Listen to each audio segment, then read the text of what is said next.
ये कहानी एक घने जंगल की है जो गांव से कुछ दूरी पर था। इस जंगल को लोग भूतिया जंगल के नाम से जानते थे।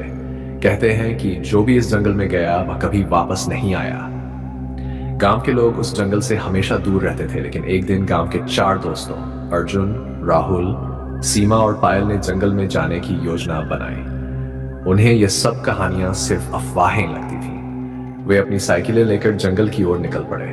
जंगल में घुसते ही उन्हें एक अजीब सी ठंडक महसूस होने लगी। चारों ने इसे नजरअंदाज किया और आगे बढ़ते गए। जैसे जैसे वे जंगल के भीतर जाते गए, सूरज की रोशनी कम होने लगी और पेड़ घने होते गए। अचानक उन्हें किसी के रोने की आवाज सुनाई दी।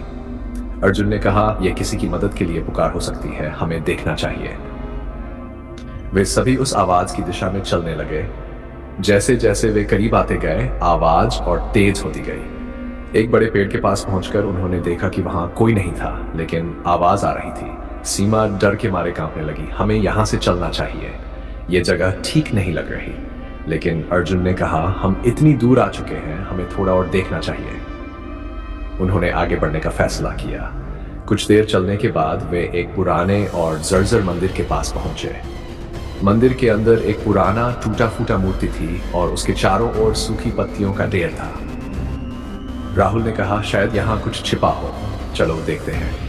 जैसे ही उन्होंने मंदिर के अंदर कदम रखा, दरवाजे अपने आप बंद हो गए। सभी घबरा गए और बाहर निकलने की कोशिश करने लगे, लेकिन दरवाजा नहीं खुला।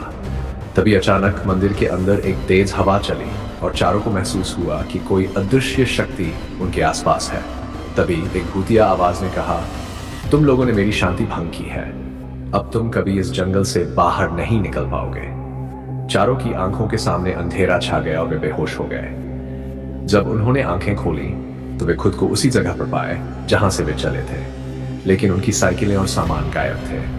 वे भागते हुए गांव वापस पहुंचे और फिर कभी उस जंगल का नाम तक नहीं लिया। गांव वालों ने बाद में बताया कि उस मंदिर में एक साधु का आत्मा भटकता है, जिसने अपनी मौत के बाद भी वहां से जाने से इनकार कर दिया था। चारों दोस्तों ने उस दिन के बाद कभी भी उस भूतिया जंगल की ओर नहीं देखा और उन्होंने दूसरों को भी वहां जाने से रोकने की चेतावनी दी। उस दिन के बाद से गांव के लोग और भी ज्यादा डर के साए में जीने लगे और उस जंगल की कहानी पीढ़ी दर पीढ़ी सुनाई जाने लगी।